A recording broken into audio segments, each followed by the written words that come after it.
जी हाँ, नमस्कार साथियों, आप सभी का स्वागत है आपके अपने ऑनलाइन प्लेटफॉर्म पर। और मैं कुंदन सर आज आपको बिहार में बेट परीक्षा 2024 को लेकर के जो भी सूचनाएं हैं और जो हमें ज़्यादा से ज़्यादा कमेंट मिला है उन सभी पे आज मैं बात करूंगा। तो सबसे पहले देखिए, कह रहा है कौन कौन बन सकते हैं असिस्टेंट प्रोफेसर। तो देखिए, सब स्टूडेंट के मन में सबसे ज़्यादा प्रश्न ही यही बन रहा था कि हम मेरा ये विषय है, मेरा ये विषय है। बहुत सारे बच्चे का कमेंट आया कि तरह तरह का जितना भी सब्जेक्ट है, तो सभी सब्जेक्ट वाले बच्चे हमें कमेंट किए कि क्या सर हम अप्लाई कर सकते हैं या नहीं कर सकते हैं, कर सकते हैं या नहीं कर सकते हैं। तो इसी को लेकर के हम एक पूरा सेशन ही लेकर के आ गए ताकि सभी का जो प्रश्न है वो सॉल्व हो पाए। तो कुछ प्रश्न है उसको पहले सुन लीजिए और थंबनेल से आप देख करके भी आए होंगे, तो वीडियो पे अंत तक बने रहे तो सभी चीजें को आप सभी सब्जेक्ट को वन बाय वन करके जान पाएंगे। साथी पहले से हमारे वीडियो को देखे हैं और किसी भी तरह का कमेंट किए हैं, तो इस क्लास के बाद, इस सेशन के बाद जस्ट इसी वीडियो में ही हम सभी का कमेंट का आंसर जो है हम देंगे। तो वीडियो पे अंत तक बने रहें। और देखिए, पहला प्रश्न है, कह रहा सभी विषय की जानकारी एक ही वीडियो में। मतलब एक ही वीडियो में हम जिनका जिनका भी प्रश्न है उनको देने का, आंसर देने का प्रयास करेंगे। पहला प्रश्न है, क्या नेट जेआरएफ वाले को भी देना होगा? क्या देना होगा? बेट। तो अब यहां पर देखिए, पहला प्रश्न ही उठ रहा है। जो बहुत सारे साथी हैं जो नेट जेआरएफ पास हैं, तो उनका प्रश्न था, क्या सर हम नेट जेआरएफ पास हैं, क्या हमें भी बेट देना होगा? तो आपका आंसर होगा यहाँ पे नहीं में, यहाँ पे आंसर होगा नो। आप अगर नेट या जेआरएफ पास हैं तो आपको बेट देने की आवश्यकता नहीं है। आप डायरेक्ट ही वैकेंसी आने के बाद आप अप्लाई कर सकते हैं। क्लियर है? यानी नेट और जेआरएफ जो क्वालिफाई हैं उनको बेट का एग्जाम नहीं देना है। अब दूसरा प्रश्न है, क्या पीएचडी वाले को भी देना होगा? क्या देना होगा? बेट। तो अब यहां देखिए, जो पीएचडी में हैं या पीएचडी चल रहा है या पीएचडी क्लियर हो गया है, तो ऐसे अभ्यर्थी को मैं पूछना, प्रश्न होगा मेरे तरफ से कि आप जो पीएचडी कर रहे हैं, आप जो पीएचडी कर रहे हैं, तो क्या पहले आपने नेट या जेआरएफ क्वालिफाई किया है? आप किए हुए हैं? अगर आपका आंसर होगा यस, अगर आप पीएचडी से पहले या पीएचडी के दौरान आपका नेट या जेआरएफ क्लियर हो गया है, तो आपको बेट का एग्जाम नहीं देना होगा। अन्यथा अगर आप किसी भी सब्जेक्ट से हैं, आपका पीएचडी क्लियर भी हो गया है या अपियरिंग है और आप असिस्टेंट प्रोफेसर के लिए अप्लाई करना चाहते हैं और आप नेट जेआरएफ पहले से पास नहीं है, तो आपको देना होगा बेट का परीक्षा। बगैर बेट का परीक्षा दिए आप असिस्टेंट प्रोफेसर के लिए अप्लाई नहीं कर सकते हैं। क्लियर है? तो पीएचडी वाले स्टूडेंट को क्या होगा, अगर आप पहले से पास नहीं हैं तो आपको क्या करना होगा? बेट का परीक्षा देना होगा। तो आपका आंसर क्या होगा? यस। यानी कि अगर पहले से आप पीएचडी में अपियरिंग है या पास आउट हैं लेकिन नेट या जेआरएफ नहीं है, तो आपको बेट का एग्जाम देना होगा। उसके पश्चात ही आप असिस्टेंट प्रोफेसर के लिए अप्लाई कर सकते हैं।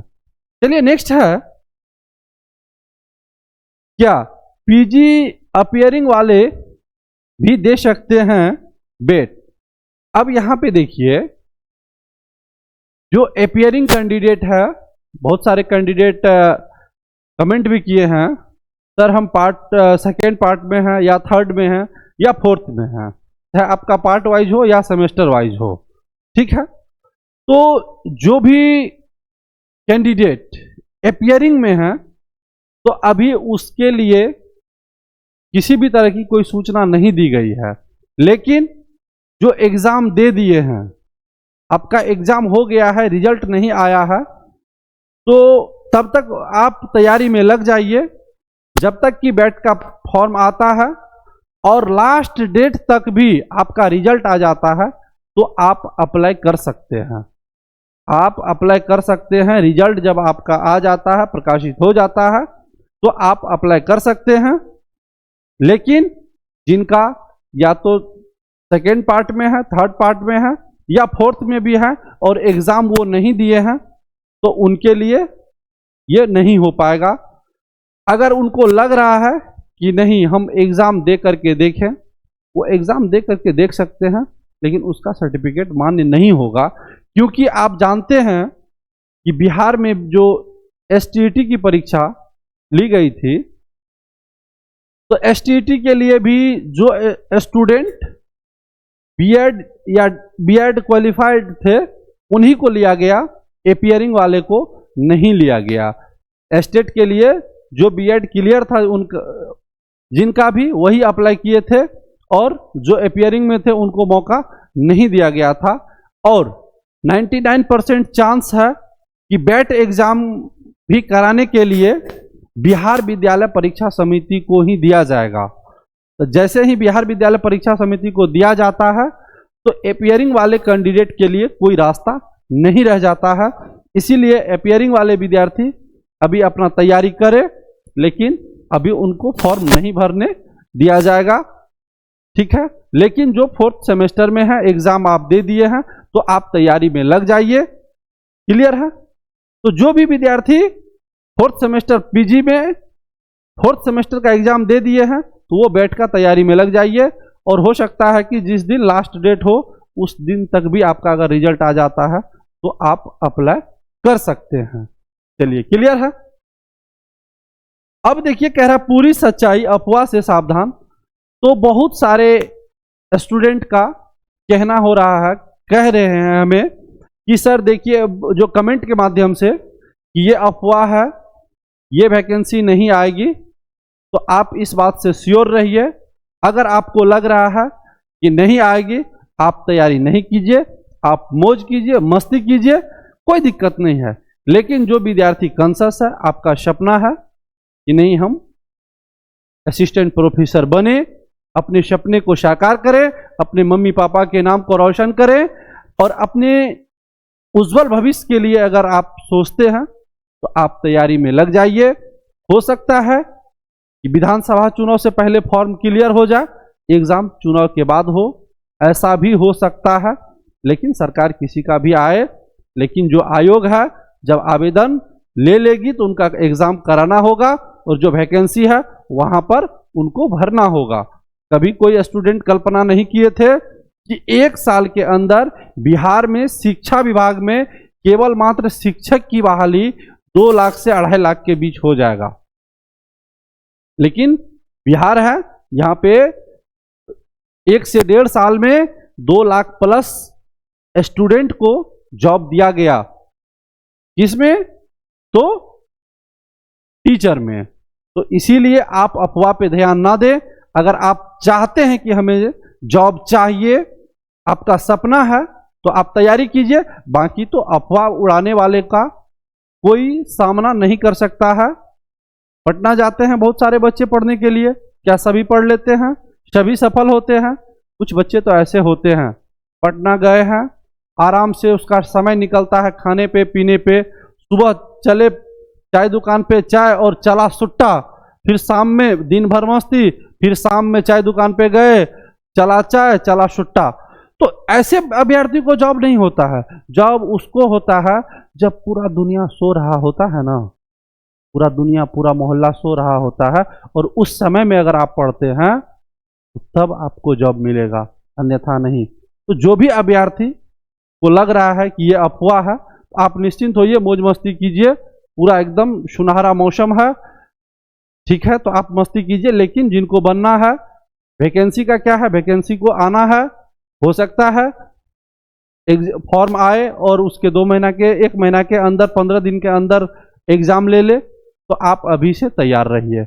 और नेक्स्ट वीडियो में कल हम इसका सिलेबस का वीडियो लेकर के आएंगे और इसका पूरी सिलेबस को हम बताएंगे। क्लियर है? अब चलिए हम आगे देखते हैं। जिन भी स्टूडेंट का कमेंट था, हम एक एक करके सभी का कमेंट को लेते हैं और कमेंट को क्लियर करते हैं। तो आप लोग कमेंट में पूरी तरह से जुड़े रहें, और ताकि आपको देखिए कमेंट हर तरह का है और सब बच्चा का सब तरह का कमेंट है, तो आप उससे क्लियर हो पाएंगे। हम कमेंट लेते हैं और देखते हैं किनका किनका क्या कमेंट है।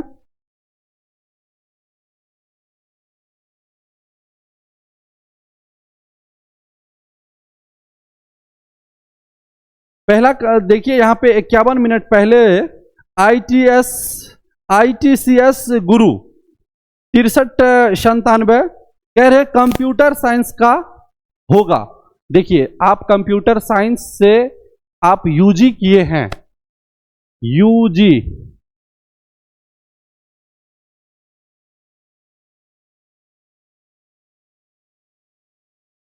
यूजी और पीजी दोनों अगर आपका CS यानी कंप्यूटर साइंस से है तो आपका आंसर होगा यस, आप अप्लाई कर सकते हैं।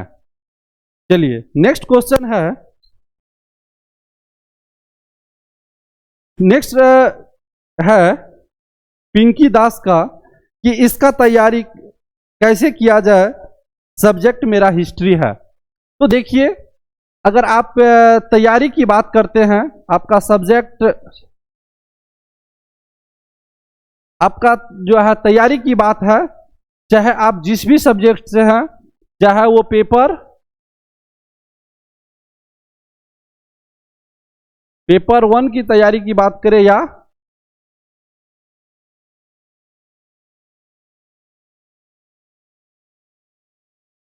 पेपर 2 की तैयारी की बात करें, तो दोनों का तैयारी के लिए हम और हमारी टीम पूरी प्रयास करेंगे कि ज़्यादा से ज़्यादा सब्जेक्ट को टीचर हायर करके जो है क्लास को संचालित करने का, और इसी यूट्यूब चैनल पर हम क्लास भी लेकर के आएंगे। और जो पेपर 1 है, पेपर 1 का क्लास हम स्वयं लेंगे, पेपर 1 का क्लास हम स्वयं लेंगे, और साथ साथ जो हिस्ट्री सब्जेक्ट है तो हिस्ट्री का भी क्लास मेरे द्वारा होगा, क्लास होगा। तो ये इसका आंसर यस में होगा। आप क्लास के लिए निश्चिंत रहें और क्लास आपको हमारे ही प्लेटफॉर्म से दिया जाएगा। और वो क्लास हम जो है 20 तारीख से रेगुलर में क्लास लेंगे, प्रत्येक दिन 2 घंटे का क्लास हम लेंगे। 1 घंटे का क्लास होगा पेपर 1 का और अगला दूसरा घंटा होगा पेपर 2 का जो सब्जेक्ट है जिनका भी। लेकिन फिर आपको जो है उस दिन सभी का जो सब्जेक्ट का जैसे जैसे फैकल्टी का टाइमिंग होगा हम आपको बताएंगे। और नेक्स्ट है कि अप्लाई कैसे होगा। तो देखिए अप्लाई करने के लिए सबसे पहले कि फॉर्म किस डेट से ओपन होता है लिंक और कब इसका लास्ट डेट आता है। तो जैसे ही डेट आ जाता है अप्लाई करने का तो पूरी वीडियो हम लेकर के आएंगे कि आप फॉर्म को बिल्कुल शुद्धता के साथ कैसे फॉर्म भरेंगे। और बात रहा डॉक्यूमेंट का, तो अगर आप इसके डॉक्यूमेंट के बारे में नहीं जानते हैं कि क्या क्या डॉक्यूमेंट लगेगा, तो आप यहाँ पे जा करके पीछे इसी चैनल पर ही वीडियो डाला हुआ है कि बैट परीक्षा में अप्लाई के लिए कौन कौन डॉक्यूमेंट लगेगा। उस वीडियो को पूरी देख लीजिए तो आपको डॉक्यूमेंट का सारा बात पता चल जाएगा। अब यहाँ देखिए क्या नेक्स्ट है, MCA वाले एलिजिबल हैं क्या बेट एग्जाम के लिए। तो देखिए आपका MCA जो है वो टेक्निकल डिग्री है। तो अभी जब नोटिफिकेशन जारी होगा तो उसमें हो सकता है कि कंप्यूटर साइंस वाले को मौका दिया जाए, जैसे कि स्टेट में कंप्यूटर साइंस वाले को मौका दिया गया था, तो यहाँ भी आपको मौका मिल सकता है। चलिए नेक्स्ट है बेट क्या है। तो देखिए बेट एक बिहार एलिजिबिलिटी टेस्ट एग्जामिनेशन है जिसके थ्रू अगर आप PG पास हैं, पोस्ट ग्रेजुएशन आपका क्लियर है, तो आप बेट के पास करने के बाद आप असिस्टेंट प्रोफेसर बन सकते हैं। नेक्स्ट है सर मैं अभी 4th सेमेस्टर में हूं, क्या अप्लाई नहीं कर सकता हूं। तो देखिए अगर आप 4th सेमेस्टर में हैं, अगर आप एग्जाम दे दिए हैं या एग्जाम का फॉर्म भरा गया है, संभावना है कि बहुत जल्द ही एग्जाम हो जाए, तो आप जो है फॉर्म अप्लाई कर सकते हैं। फिलहाल आप तैयारी में लग जाइए।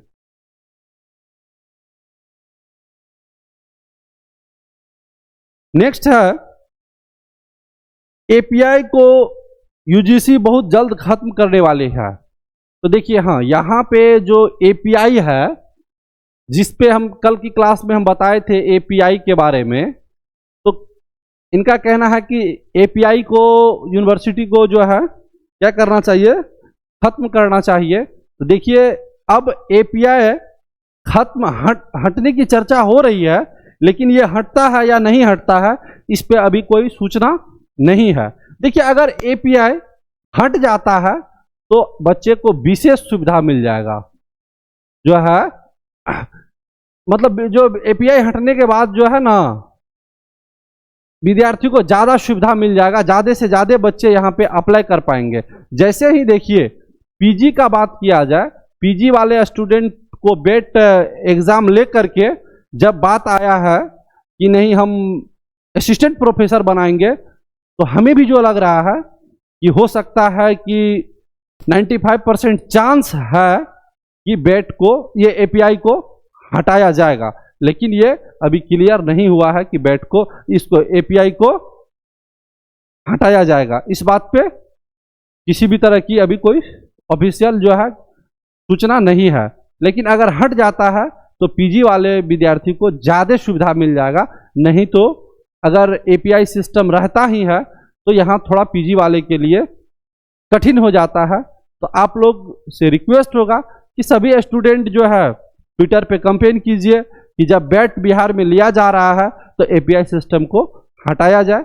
इसके लिए आप जिस भी माध्यम से सरकार से रिक्वेस्ट कर सकते हैं, आयोग से रिक्वेस्ट कर सकते हैं, तो आप रिक्वेस्ट कीजिए। क्योंकि हम तो उसको हटाने के बारे में नहीं कह सकते हैं, चूंकि हम एक टीचर हैं, पढ़ाते हैं, हम बिहार का किसी भी प्रशासनिक पद पे नहीं है, न कि हम शिक्षा मंत्री हैं। अगर हट जाता है तो पीजी वाले के लिए ज़्यादा अच्छा होगा। लेकिन जैसे ही पीजी वाले को बेट के थ्रू अगर असिस्टेंट प्रोफेसर के लिए कहा गया है तो ज़्यादातर उम्मीद है कि एपीआई हटेगा। फिर है कि एमबीए का स्टूडेंट है, क्या हम अप्लाई कर सकते हैं? तो देखिए, एमबीए के लिए भी जो है जब सब्जेक्ट का लिस्ट आएगा तो इसके बाद ही बता सकते हैं कि आप अप्लाई कर सकते हैं या नहीं। नेक्स्ट है कि सर आप मधेपुरा से हो? तो नहीं, मैं मधेपुरा से नहीं हूं। मैं सुपौल डिस्ट्रिक्ट से हूं। मेरा गृह डिस्ट्रिक्ट सुपौल है और मैं सुपौल से हूं।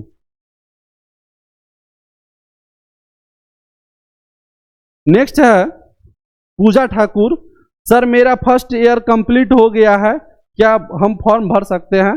तो देखिए, आपका फर्स्ट ईयर कंप्लीट हुआ है, आप तैयारी कीजिए, पेपर 2 का तैयारी में लगे रहिए।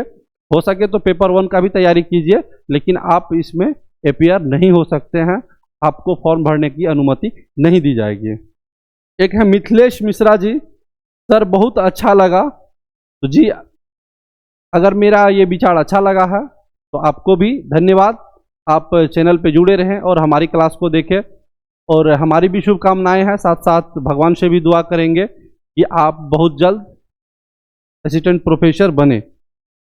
नेक्स्ट है कि जो पीएचडी वाले का जो वेटेज 25 से 30 है, कह रहा वो कुछ स्टूडेंट मतलब जो कमेंट किए हैं कि उनको भी हटाया जाना चाहिए। तो देखिए, हट जाएगा, जैसे ही एपीआई हटेगा तो ऑटोमेटिक ये सब हट जाएगा। और जैसे ही जब एपीआई हट जाएगा तो एपीआई जैसे ही हटेगा तो यहाँ पे आ जाएगा एग्जाम, और एग्जाम आ जाएगा तो ज़्यादा बच्चे को सुविधा होगा, ज़्यादा से ज़्यादा बच्चा को सुविधा होगा। नेक्स्ट है बेट का मार्क कितना ऐड होगा? देखिए, बेट अगर आप पास कीजिएगा तो बेट का एग्जाम पास करने के बाद आपको मिलेगा 5 मार्क। ठीक है, बेट का एग्जाम पास करने के बाद जो नेट वाले को 5 मिल रहा था, हो सकता है कि यहाँ 5, लेकिन जो नोटिफिकेशन आएगा, जैसे कि एज फॉर सुप्रीम कोर्ट का जो गाइडलाइन आया है हाल ही में कि अगर आप किसी भी जॉब के लिए नोटिफिकेशन जारी करते हैं तो सारा गाइडलाइन पहले क्लियर कीजिए। जब आप आवेदन ले लेते हैं स्टूडेंट से तो उसके बीच में आप किसी भी तरह का किसी भी नियम में आप बदलाव नहीं कर सकते हैं। तो जैसे ही नोटिफिकेशन आएगा तो सब्जेक्ट क्लियर हो जाएगा कि कितना मार्क मिलेगा। फिलहाल अभी तक जो नेट वाले विद्यार्थी को मिला है तो 5 मार्क मिला है, और जो जेआरएफ है तो जेआरएफ वाले को 7 मार्क मिला है, 7 पॉइंट मिला है, वहाँ 5 पॉइंट मिला है। नेक्स्ट है सर, इंटरव्यू में तो पैसा का खेला हो जाता है। देखिए, आप जो कह रहे हैं कि इंटरव्यू में पैसा का खेला हो जाता है, अगर आपको आयोग पे भरोसा नहीं है, गवर्नमेंट पे भरोसा नहीं है, तब तो आप पैसा लीजिए बैग में और पटना के लिए रवाना हो जाइए। और कुछ दिन जाने के बाद पता चलेगा पैसा आप किसी से ठकाए और आप वापस घर आ गए। देखिए, जो भी आयोग है, और खास करके अभी सरकार की जो एग्ज़ाम को लेकर के 2-3 एग्ज़ाम में थोड़ा मिसिंग हुआ, एक बार बीपीएससी से भी मिसिंग हुआ, जो कि क्वेश्चन लीक का मामला आया सामने, तो उसमें बहुत कड़ी से कड़ी जो है सज़ा भी दी गई। तो यथासंभव जो है यहाँ पे कोई पैसा का सेटिंग का चांस नहीं होगा। इंटरव्यू में भी सबसे पहले कि आप इस चीज़ को दिमाग से निकालिए कि पैसा पैसा पैसा पैसा के बदौलत आप जॉब करने के लिए नहीं जाइए। और जो भी लोग पैसा दे करके जॉब में जाएंगे उनको 2 साल 4 साल 10 साल 20 साल के बाद भी उनको निकलना होगा। जैसा कि आप अभी देखे हैं, बिहार में लगभग दर्जनों शिक्षक ऐसे हैं जो 10 साल से जॉब किए हैं, 12 साल से जॉब किए हैं, और उनका सर्टिफिकेट में त्रुटि था। कहीं कहीं एक सर्टिफिकेट पे 3-3 लोग जॉब कर रहे थे। तो ऐसे लोगों का भी जो है, ऐसे लोगों को भी निष्कासित किया गया। साथ साथ जितना दिन वो सैलरी उठाए हैं उनको भी पे करने के लिए कहा गया। नेक्स्ट है कि सर, आपको मालूम ही है कि जो पीएचडी वाले को 30 नंबर सॉलिड मिल जाता है नेट जेआरएफ की तुलना में, तो पीजी वाले को कैसे वहाँ पे मौका मिलेगा? देखिए, जब तक सरकार को मौका देना नहीं रहता तो बेट एग्ज़ाम कराने का कोई चांस ही नहीं बन रहा था। जब सरकार की ओर से नोटिफिकेशन आया है कि हम पीजी पास स्टूडेंट को हम मौका देंगे, तो अफकोर्स है, हमें भी लग रहा है कि यहाँ से एपीआई सिस्टम को हटाया जाएगा और एग्ज़ाम को लाया जाएगा। तो आप निश्चिंत रहें। सबसे पहले तो आप बेट पास करें, फिर आगे की प्रक्रिया में एक बार आप चल के देखिए, फिर वहाँ देखिए जा कर के क्या होता है। इसी पे एक हम आपको एक शायरी सुनाना चाहते हैं।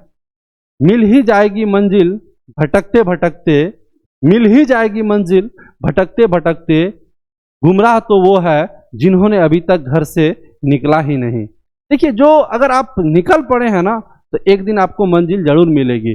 और अब जब आप सोचते रहेंगे तो आपको मंजिल कैसे मिलेगी? तो सोचिए नहीं, आप निकल पड़िए, तैयारी शुरू कीजिए। जब बेट की बात है तो पहले आप बेट पास कीजिए, और हो सकता है कि एपीआई हट जाए और एग्जाम आ जाए तो आप भी पीएचडी वाले बैठे ही रह जाएंगे और आपको जॉब लग जाएगा। नेक्स्ट है, पीएचडी वाले क्या करेंगे? नेक्स्ट कमेंट है, पीजी वाले अगर असिस्टेंट प्रोफेसर बनेंगे तो पीएचडी वाले क्या करेंगे? देखिए सर, अगर आपके मन में ऐसा लग रहा है कि हम पीएचडी वाले क्या करें, तो बहुत ऐसे भी अभ्यर्थी हैं जो अभी पीएचडी नहीं किए हैं, वो नेट जेआरएफ पास करके असिस्टेंट प्रोफेसर बने हुए हैं। तो आप पीएचडी या जितनी भी डिग्री हासिल कर लिए हैं, तो सबसे पहले आपको एक चीज़ करना होगा कि जो भी कॉम्पिटिटिव एग्ज़ाम है गवर्नमेंट की ओर से कराया जाता है, आयोग की ओर से कराया जाता है, उसमें आपको सफल होना होगा। उसके बाद ही आपको मौका मिलेगा। ऐसा नहीं है कि आप पीएचडी का डिग्री ले लिए हैं तो गवर्नमेंट आपको कहने के लिए आएगी, आयोग आपको कहने के लिए आएगी कि श्रीमान जी आप पीएचडी पास हैं, चलिए हम आपको प्रोफेसर बना देते हैं। ऐसा नहीं होगा। पीएचडी पास है, आप मेहनत कीजिए और बेट का एग्जाम पास कीजिए, या अगर बेट पहले से नेट जेआरएफ पास है तो डायरेक्ट आप जो है अप्लाई कर पाइएगा, तैयारी करते रहिए। और एक व्यक्ति कह रहे हैं कि अब सिर्फ पीजी करने वाले को सेंट्रल यूनिवर्सिटी में असिस्टेंट प्रोफेसर बनने का मौका दिया जा रहा है। श्रीमान जी, अभी जो बेट है, बेट का फुल फॉर्म ही है बिहार एलिजिबिलिटी टेस्ट। ये जितना भी बेट जितना भी चर्चा चल रहा है वो बिहार के लिए है। हम सेंट्रल यूनिवर्सिटी का बात नहीं कर रहे हैं। ये जॉब की बात है, वो असिस्टेंट प्रोफेसर की बात है, तो सिर्फ और सिर्फ कहाँ के लिए? तो बिहार के लिए। चलिए, तो आज हम इतना कमेंट लिए हैं, और भी जिनका भी जो प्रश्न होगा तो आप कीजिएगा।